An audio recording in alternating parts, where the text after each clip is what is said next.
Hello दोस्तों, मेरा नाम आदेश और आप देख रहे हैं पल्स अकेडमी। तो चलिए शुरू करते हैं आज की एक और नई वीडियो में। तो आज की जो वीडियो होने वाली है वो हमारी होने वाली है रॉबर्ट कोच के रिगार्डिंग, राइट। तो रॉबर्ट कोच एक इम्पोर्टेंट साइंटिस्ट है जो कि आपके माइक्रोबायोलॉजी में आता है। जो इंट्रोडक्शन ऑफ माइक्रोबायोलॉजी जो अपूर्व शास्त्री का फर्स्ट चैप्टर है, इसमें जो एक इम्पोर्टेंट शॉर्ट नोट है कोच पोस्टुलेट वगैरह, तो वो हम इस वीडियो में देखते हैं, राइट। तो रॉबर्ट कोच के बारे में देखेंगे, उसके क्या कंट्रीब्यूशंस है, उसके बाद कोच पोस्टुलेट्स क्या होते हैं, क्या एक्सेप्शंस होते हैं जो कि कोच पोस्टुलेट्स के होते हैं और वो क्यों एक्सेप्शन है। तो ये सब चीज़ें इस वीडियो में हम देखते हैं। तो चलिए शुरू करते हैं। सबसे पहले देखते हैं कि Robert Koch. So Robert Koch it is an scientist है जो कि provided a remarkable contribution to the field of microbiology, right. तो माइक्रोबायोलॉजी में एक इंपॉर्टेंट साइंटिस्ट का जो है वो है Robert Koch, right. It was an German general practitioner, right. तो जनरल प्रैक्टिशनर जो होता है वो जर्मन मतलब जर्मनी में वो एक जनरल प्रैक्टिशनर था, राइट। अब इसके बाद अब इसका कंट्रीब्यूशन क्या क्या है, तो इसका कुछ कुछ कंट्रीब्यूशन है, तो ये आपको याद रखना है, ये आपको पूछा जा सकता है, राइट। सबसे पहले he introduce a solid media for the culture of bacteria, right. तो ये उसने रॉबर्ट कोच ने first time solid media introduce कर लिया for the culture of bacteria. अब ये जो आइडिया दिया था वो उसके एक को वर्कर की वाइफ थी, राइट। तो वाइफ ऑफ मतलब the wife of one of the coach assistant जो था उसकी वाइफ थी। तो उसने उसको बोला कि भाई तू अगर as a solidifying agent use कर सकता है, और तभी से he introduce a solid media for the culture of bacteria, right. तो ये ऐसे हुआ। उसके बाद he introduce a method for isolation of bacteria in the pure culture, right. So he introduce the method for the isolation of bacteria in the pure culture. तो ये भी उसने इंट्रोड्यूस कर दिया, राइट। तो ये चीज़ हो गई, introduce the solid media for the culture of bacteria. उसके बाद he introduce the method of isolation of bacteria in the pure culture. तो ये भी हुआ। उसके बाद he describe hanging drop method for testing mortality, right. तो ये डिस्क्राइब हैंगिंग ड्रॉप जो मेथड रहता है वो भी उसने डेवलप कर लिया for the checking the mortality of the organism, right. तो पहले क्या किया, सॉलिड मीडिया कल्चर मतलब फॉर बैक्टीरिया बनाया। उसके बाद आइसोलेशन प्योर कल्चर में वो करने के लिए बनाया। उसके बाद हैंगिंग ड्रॉपर मेथड का इन्वेंशन कर लिया फॉर टेस्टिंग मोर्टेलिटी। उसके बाद ही discovered bacteria such as the anthrax bacilli, tubercular bacilli, cholera bacilli. तो तीन याद रखना कौन कौन से, that is an C A T, C A T cat, that is an cholera, anthrax and tubercular मतलब टीबी वाला। तो ये तीन बैक्टीरिया नाम याद रख लेना। टी कैट तो ये डिस्कवर किया रॉबर्ट कोच ने, राइट। तो ये याद रखना। उसके बाद he introduce a staining technique using an aniline dye. तो एनिलीन डाई से स्टेनिंग करने का उसने वो इंट्रोड्यूस करा है, राइट। तो ये चीज़ याद रखना। उसके बाद ये कहता है कोच फिनोमेना क्या होता है। So Koch phenomena it is an phenomena जिसमें क्या होता है कि इट इज ऑब्जर्व दैट जिन्हें गॉनी पिग जो होता है, गिनिया पिग जिसे कहते हैं, right, are earlily infected with tubercular bacilli. अब जो गिनिया पिग थे जो पहले से ट्यूबरकुलर बैसिलाई से इन्फेक्टेड थे, वो जब develop hyper sensitivity reaction when injected with the tubercular bacilli और इट्स प्रोटीन। क्या हुआ, जैसे मतलब गिनिया पिग थे तो वो पहले से इन्फेक्टेड थे ट्यूबरकुलर बैसिलाई से।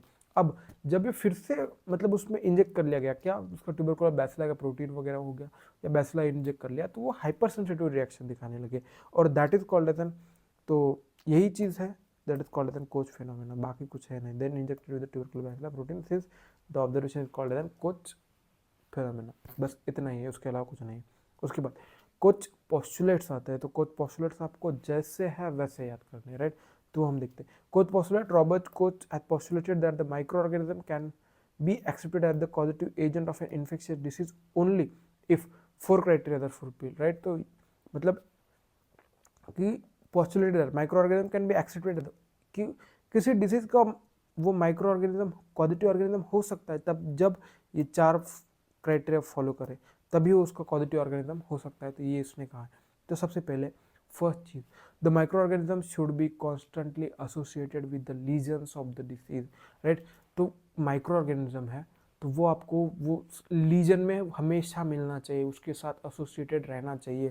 तो ये चीज़ उसकी है, राइट। तो micro organism should be constantly associated with the lesions of the disease, right. तो ये चीज़ हो गई। उसके बाद it should be possible to isolate the microorganism in pure culture from the lesions of the disease, right। पहली चीज कि तुम्हारे जो लीजन है उसमें आपके जो है वो कॉन्स्टेंटली एसोसिएशन होना चाहिए माइक्रो ऑर्गेनिज्म का। अब ये जो आपका माइक्रो ऑर्गेनिज्म इसमें है इसको हम प्योर कल्चर इसके इसमें निकाल सके, isolate the organism in the pure culture, तो उसको आइसोलेट कर सके। उसके बाद ये सेम डिसीज कॉज करेगा जब आइसोलेटेड माइक्रो ऑर्गेनिज्म हम इनोकुलेट कर देंगे सुटेबल लेबोरेटरी एनिमल में, राइट।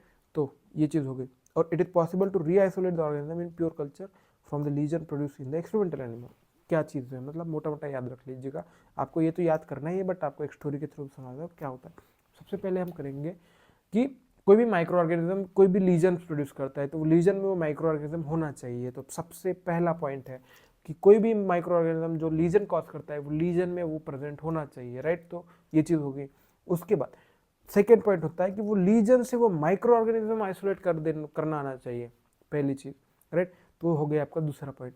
अब ये जो आइसोलेट किया हुआ ऑर्गेनिज्म है वो कोई सेम डिसीज कॉज करे कोई एक्सपेरिमेंटल एनिमल में लेबोरेटरी कंडीशन में, तो ये हो गया उसका तीसरा पॉइंट। और यही चौथा पॉइंट होता है कि जो एक्सपेरिमेंटल एनिमल में डिसीज कॉज किया है अगर उससे उसके लीजन से वो ऑर्गेनिज्म आइसोलेट कर सक मतलब वो करना आना चाहिए, तो वो चीज़ है, right. It should be possible to re isolate the organism in the pure culture from the lesion produce in the experimental animal, तो उसे री आइसोलेट करना आना हमें चाहिए। तो ये सब थे हमारे क्राइटेरिया फॉर द पोस्ट कॉचुलेट। अब इसका फिफ्थ क्राइटेरिया भी आता है। तो फिफ्थ क्राइटेरिया भी होता है that antibody to causative organism should be demonstrable in the patient serum, right. तो एंटीबॉडी प्रोड्यूस होनी चाहिए हमें किसमें, सीरम में, उस कॉजिटिव ऑर्गेनिज्म के खिलाफ। तो ये पांचवा पॉइंट है, राइट। उसके बाद कुछ exception to the Koch postulate है। इट इज इसमें क्या क्या है, it is observe that all it is not possible to apply this postulate to study all the human infectious disease. तो ये सब में पॉसिबल तो नहीं है, but there are some bacteria who do not satisfy one or more of the four criteria of the Koch postulate। तो इसमें से कुछ फॉलो नहीं करते, तो उसमें क्या क्या है सबसे याद रखना, माइकोबैक्टीरियम लेप्राई, राइट। सो माइकोबैक्टीरियम लेप्राई कोच पोस्टुलेट को फॉलो नहीं करता। उसके बाद ट्रिपोनोमा पैलिडम भी उसको फॉलो नहीं करता। तीसरा चीज़ निजेरिया गनोरी जो होता है वो भी फॉलो नहीं करता। तो Mycobacterium leprae, Treponema pallidum and Neisseria gonorrhoeae, तो ये तीनों को फॉलो नहीं करता। अब ये माइकोबैक्टीरियम लेप्राई, ट्रिपोनेमा पैलिडम ये क्यों फॉलो नहीं करता, तो that is they can not grow in vitro, right. तो ये ग्रो नहीं कर पाएंगे and they can be maintain in the experimental animal only. तो however they can be maintain in the experimental, तो आइसोलेट करके उसे जिंदा रखना इट लाइक प्योर कल्चर में बहुत मुश्किल है, राइट। तो वो सिर्फ एक्सपेरिमेंटल एनिमल में ही रह सकते हैं। तो ये चीज़ हो गई कौन से, mycobacterium leprae and the treponema pallidum. वही जो हमारा नेसेरिया गनोरी है, this an no animal model, however it can be grow in vitro.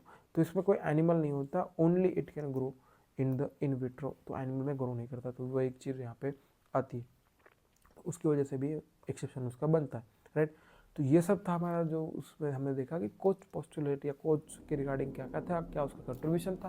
तो ये सारी चीज़ें इस वीडियो में देखी, तो राइट। तो ऐसी वीडियोस आपको अगर देखनी है तो हमारे चैनल को सब्सक्राइब कर दीजिएगा और अपने दोस्तों के साथ शेयर करना ना भूलिएगा। तो ऐसे वीडियो देखते रहिए और चैनल को सब्सक्राइब कर दिए। Thank you so much for watching this video. Thank you so much.